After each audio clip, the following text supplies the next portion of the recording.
শ্রীরূপম ধর আপনার কাছে একটু জানতে চাইব, অর্থনীতি নিয়ে জানতে চাই যে রাজনীতির জন্য একটু টালমাটাল গেল, অর্থনীতি কেমন যাবে?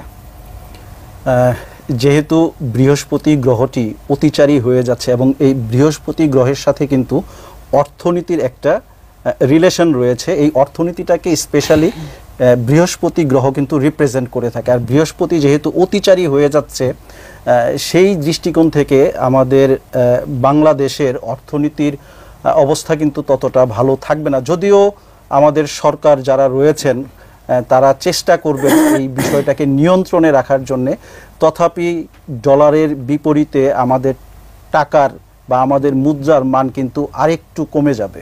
আচ্ছা, জিনিসপত্রের যে দ্রব্যমূল্যের দাম কিন্তু বেড়ে যাবে, অপ্রত্যাশিতভাবে বেড়ে যাবে।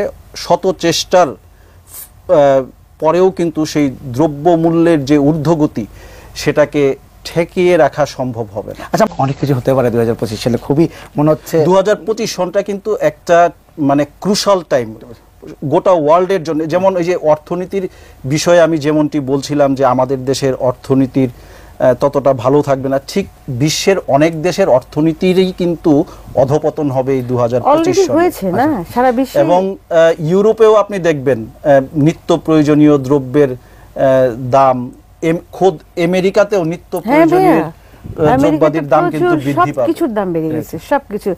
মানে বাংলাদেশে তো মানে কি বলবো, আর এত সবকিছুর দাম বেড়েছে।